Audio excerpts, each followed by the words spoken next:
I'm curious, and that's why we're having you on, of the last 24 hours and the next, 6, 7, 8 hours. What has happened? What could happen? Well, I mean, there are almost two sort of separate tracks. One is kind of the Anthony Davis one, and you look, I've been writing for the last couple of days, and nothing I was told last night has changed my take on it. The Pelicans don't want to do an Anthony Davis deal before the deadline. They really never have. There are legitimate reasons for it. The idea of getting Boston involved and their offer in the mix, even if it's just as leverage, seeing the draft play out and who gets that number one pick, and if that pick is somehow in play, just to a lot of people inside that organization, high-ranking people, it never made a lot of sense to do a deal. The personal side of it is that the Pelicans, some members of the organization, in the front office anyway, they don't like how this has all gone down. They knew that at the end of this season, they were probably going to have to find a deal for Anthony Davis. He was going to reject their long-term contract extension. They knew that was most likely. And when he did that, it would effectively force them to make a deal involving him. They don't like how this all became public and became a transparent attempt to get him to the Lakers. So not only do they not want to do a deal for the reasons I just kind of enumerated, they also don't want to do anything to help out Anthony Davis and the people in his camp. Okay, there's two ways to look at this. You may not want to help out the Lakers. You may not like that they embarrassed you. You may not like that Anthony Davis is ready to walk out with a year and a half left on his contract. But the Pelicans have to make a deal that may decide if the Pelicans stay in New Orleans. I mean, I feel like these small market teams, as you talked about, I mean, this is really important for the future of this franchise here. Is this deal with the Lakers that they're offering everybody, is it a good deal for them, no matter what the other drama is involved? No, it's not. Why?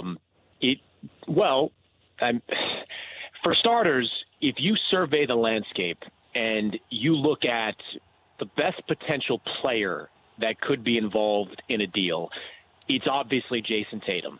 And if you survey the landscape and you look at the best potential draft pick package that you can get back in return, it's obviously what Boston has, because the Celtics will not only talk to them about their picks, certainly the Memphis pick that could be an extraordinarily valuable pick in the next 2 years is in the mix. The Sacramento Kings pick this coming year, which could probably middle of the first round, is going to be in the mix. The Lakers, they can only offer their draft picks back in return. And, Brandon Ingram is a good player. Lonzo Ball is a good player. Kyle Kuzma is a good player.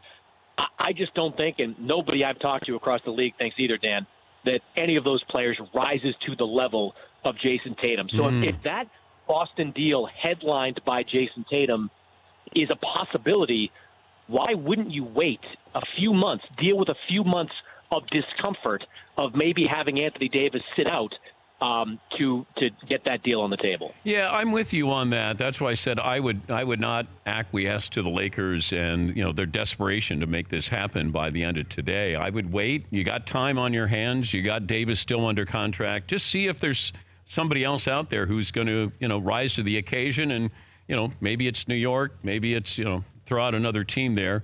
But I'm just curious. It feels like, why are the Lakers feeling desperate here?